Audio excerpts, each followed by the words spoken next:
Conmemoraciones emblemáticas 2021.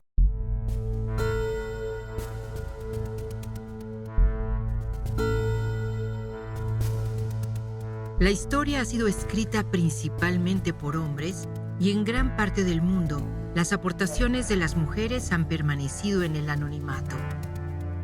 En la narrativa tradicional de la conquista, muchas de ellas como Malitzin y otras mujeres indígenas y novohispanas habían sido malinterpretadas o ignoradas hasta hace algunos años. Esta es la historia del encuentro de dos mundos vista desde una perspectiva femenina.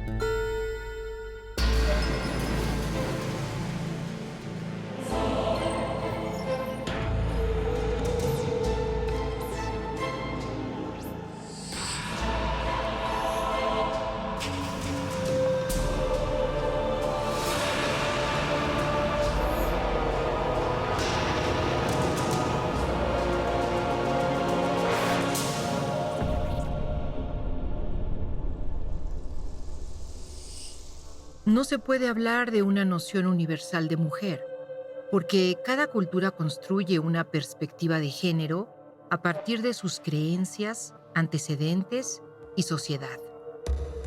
Antes de la llegada de los españoles, las mujeres mesoamericanas del posclásico en el Altiplano Central adoptaron un papel directamente relacionado con el ambiente bélico de la región.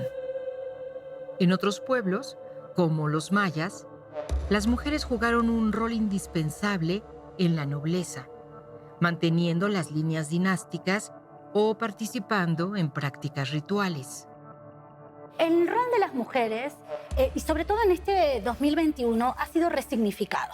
Es decir, ha empezado a ser visibilizado concretamente, no solamente a partir de hallazgos arqueológicos, como los del mes de enero, que se realizaron en el actual estado de Veracruz por parte del Instituto Nacional de Antropología e Historia, a esto que conocemos como la mujer de Amayac, en Hidalgo de Amayac, en el actual estado de Veracruz. Pero tenemos también diferentes evidencias de mujeres gobernantes a lo largo de toda la República. O si nos trasladamos hacia el sur de la República Mexicana, también en Chiapas, conozcamos Yaxchilán, vayamos a Yaxchilán, crucemos el río Sumacinta y podemos ir a visitar nada más ni nada menos que la esposa de uno de los señores más importantes de Yaxchilán para el periodo clásico. Estoy hablando de la que conocemos como la señora Xoc, ¿sí? Una señora que es importante, que a partir del dintel número 24 aparece teniendo todos los tintes de grandeza.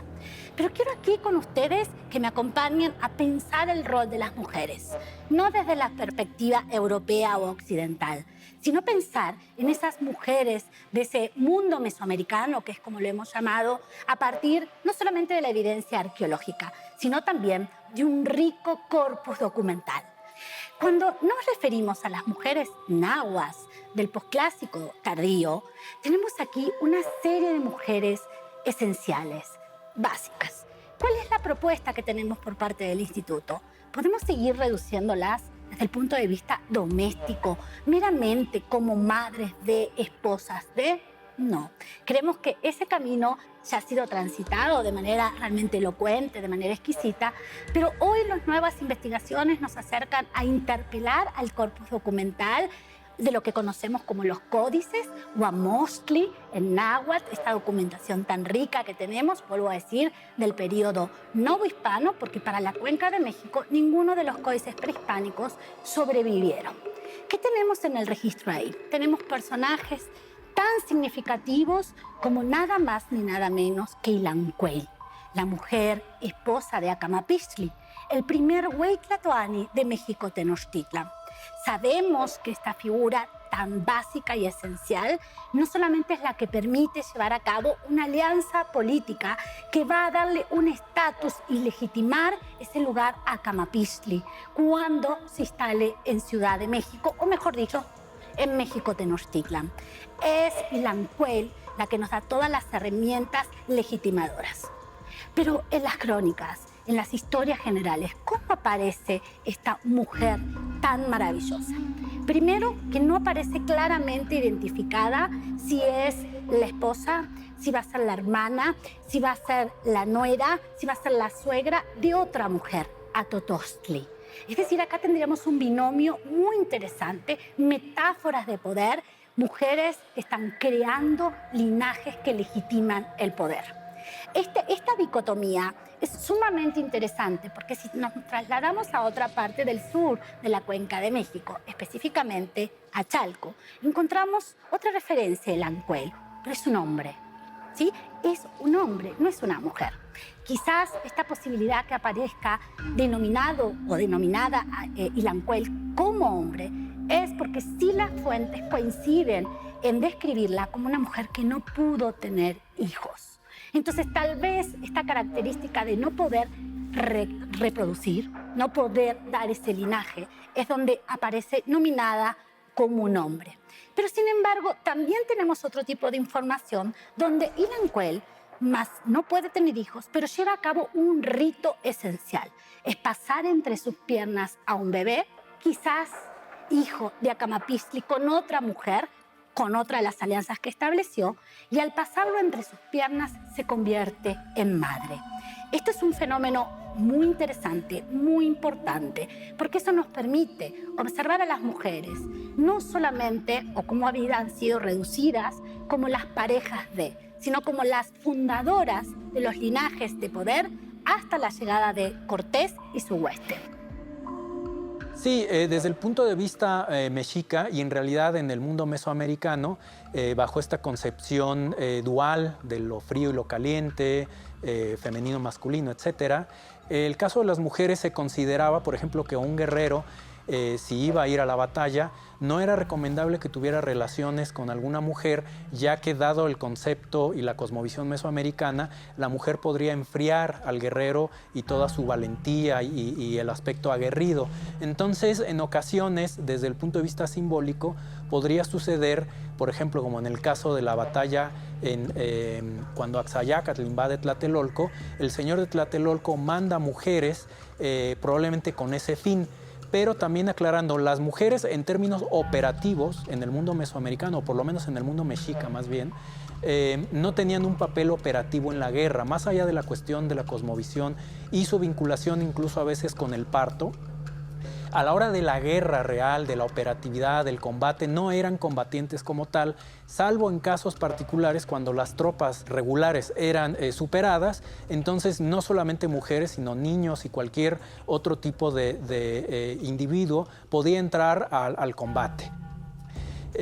Ahora, su papel también no es solo a nivel operativo desde ese punto de vista, sino al parecer también en el aprovisionamiento del avituallamiento y alimentos. Existe la alta posibilidad, pero todavía no está del todo comprobado, por lo menos en las campañas del posclásico tardío, en el cual los mexicas cuando iban en campaña llevaban, o probablemente llevaban mujeres, que son las que se encargaban del, pues, todo el tema del aprovisionamiento, los alimentos y demás, pero todavía no está del todo claro, ya que como vemos muchas veces en las fuentes, no se menciona mucho a las mujeres, esto queda más como una hipótesis, pero bueno, hablando del lado de la conquista, cuando Cortés recibe a la Malinche o a Malintzin junto con estas diversas mujeres de la región de Tabasco, efectivamente su objetivo fue ese, es decir, el papel de la mujer en las diversas campañas de Cortés y sus aliados fue proveer a los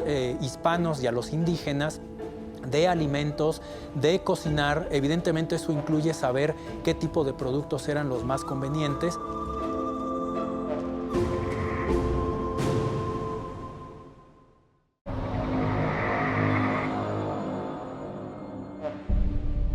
Las mujeres que estuvieron involucradas hace 500 años en la resistencia y caída de las ciudades gemelas de Tenochtitlan y Tlatelolco determinaron el rumbo de los hechos, no solo desde su papel de madres, hijas o esposas, sino también como traductoras, estrategas políticas y guerreras en el campo de batalla. Tal es el caso de Malitzin, madre del mestizaje. Si vamos a fondo y vemos como otros casos que hablamos y durante los últimos años se ha puesto el ojo, es el caso de Malitzin. Y pongo énfasis en Malitzin con el reverencial y no en Malinche, porque Malinche hubiera sido Cortés. Malitzin es realmente un caso paradigmático. no solamente porque tenemos diferentes propuestas sobre su origen. Es decir, si me baso en Fray Bernardino de Sahagún, este franciscano, y en su propia obra, como el Códice Florentino, nos proporciona dos lugares de nacimiento, uno desde Yucatán y otro hacia el norte. Entonces, desde su propio origen tenemos diferentes claroscuros.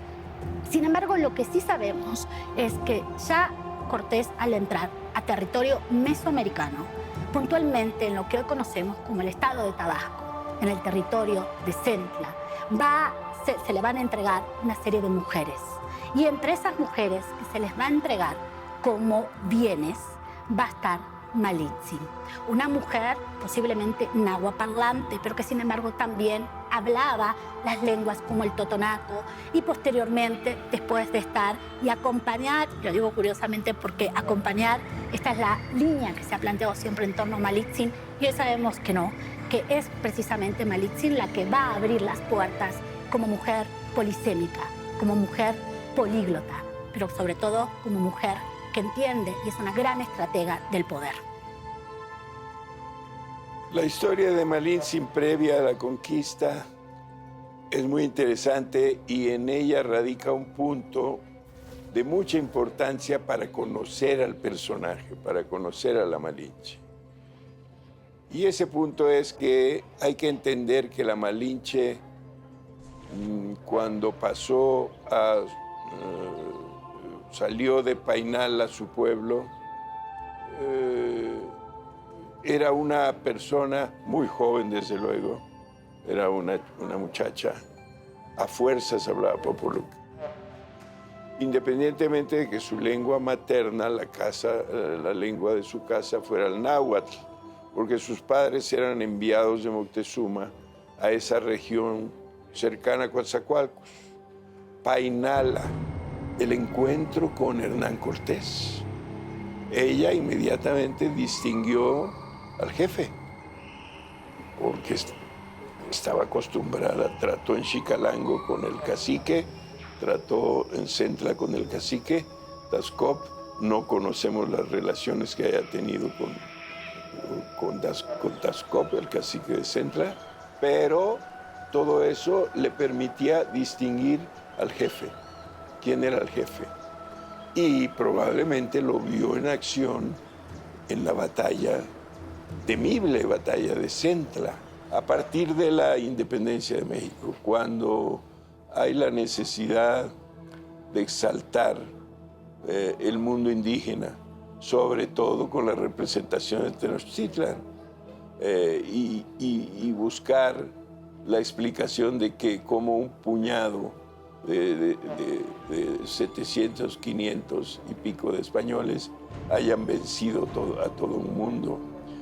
Y entonces se inventó que incluso en España, decía Cortés, se valió de una mujer de la tierra, su barragana, para conquistar, y se le echó la culpa de traidora.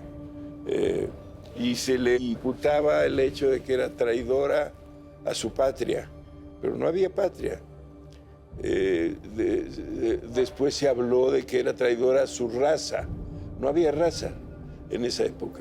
Yo creo que la figura de la Malinche, por este fenómeno de denostación surgido a partir de la independencia y por todas las otras formas ideológicas que se montaron denostativamente sobre la Malinche, han ocultado el verdadero papel histórico que jugó la Malinche en el descubrimiento y la conquista de México.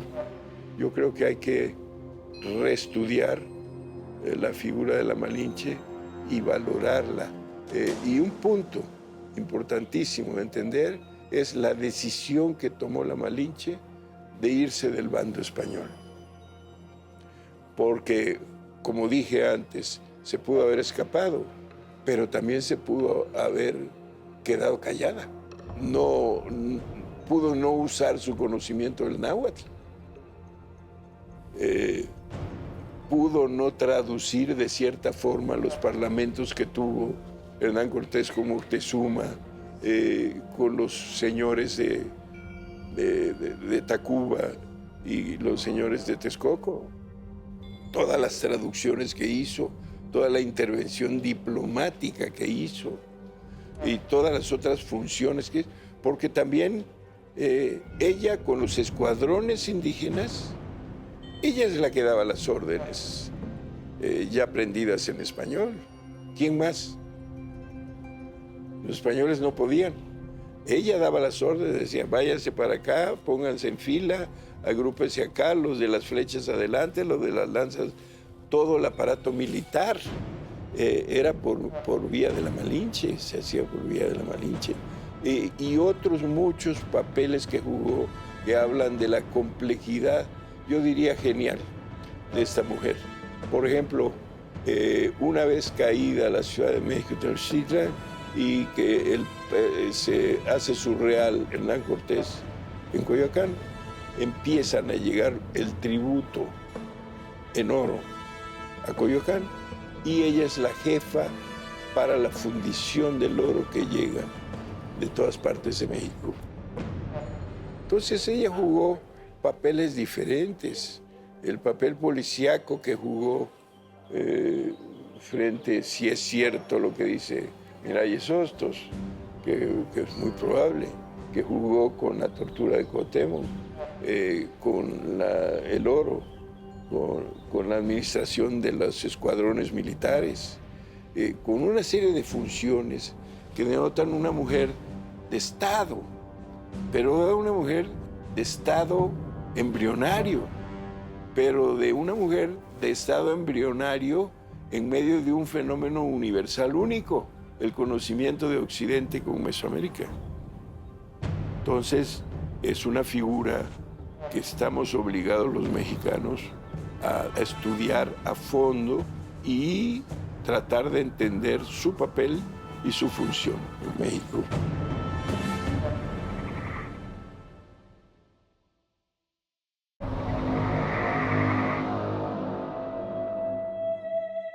Algunas de las mujeres peninsulares que llegaron a América en los primeros años de la conquista fueron criadas en la corte europea y en el Nuevo Mundo se convirtieron en encomenderas y empresarias.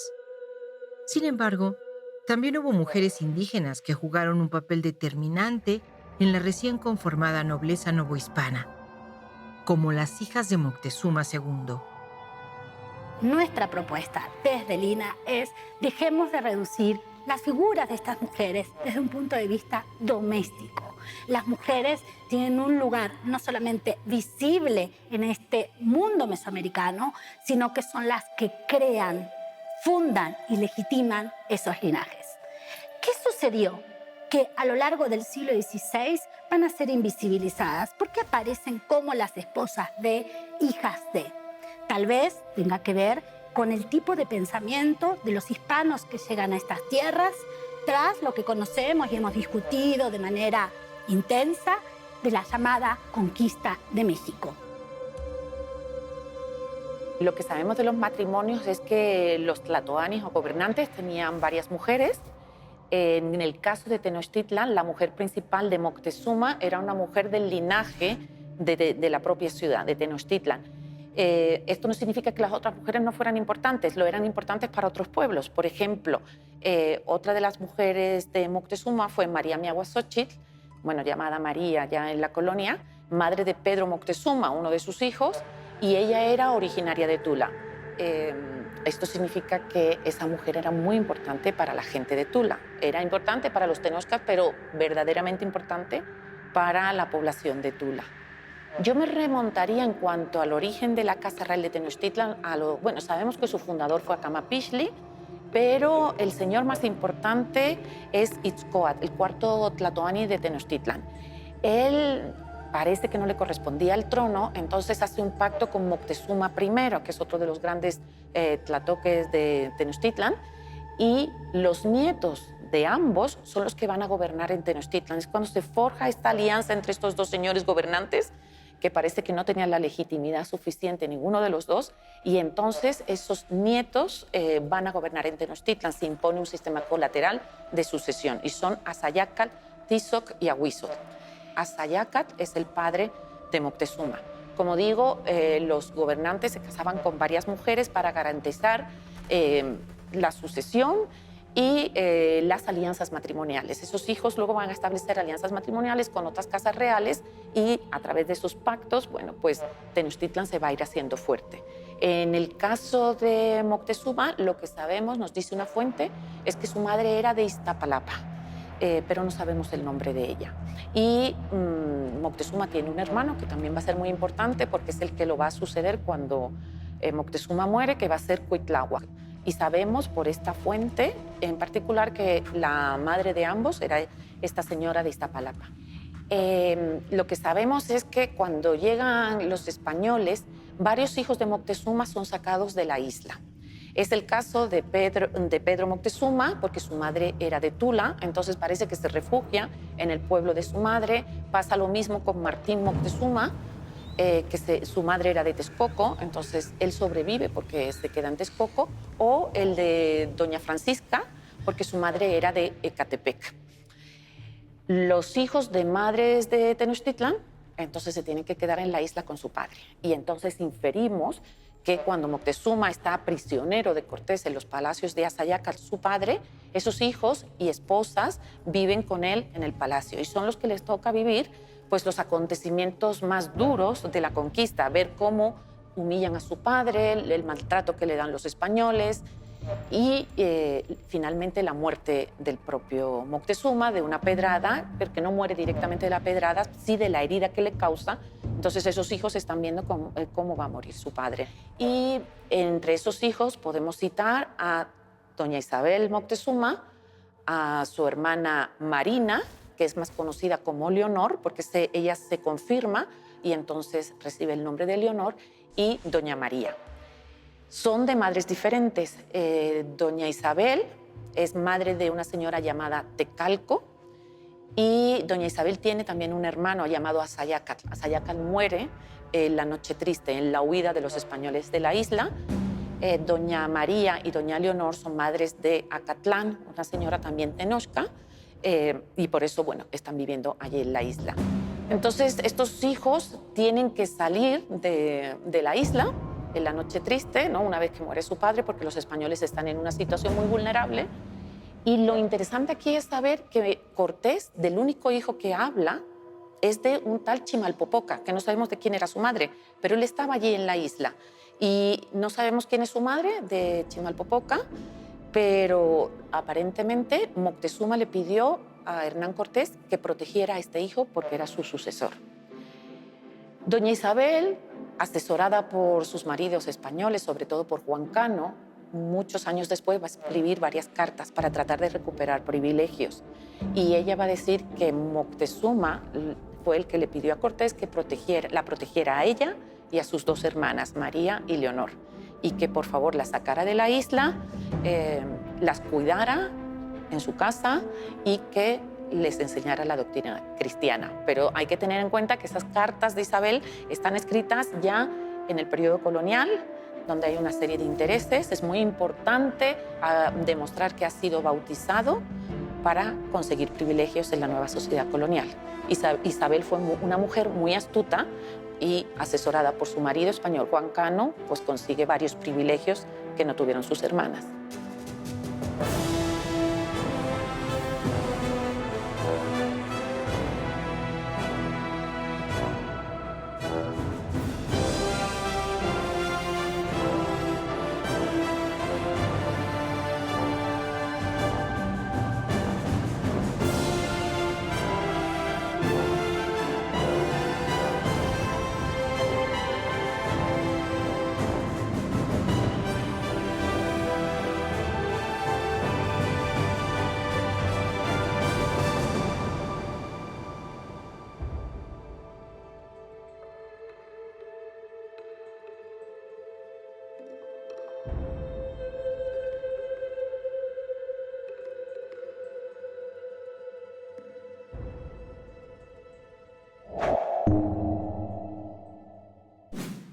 Gobierno de México.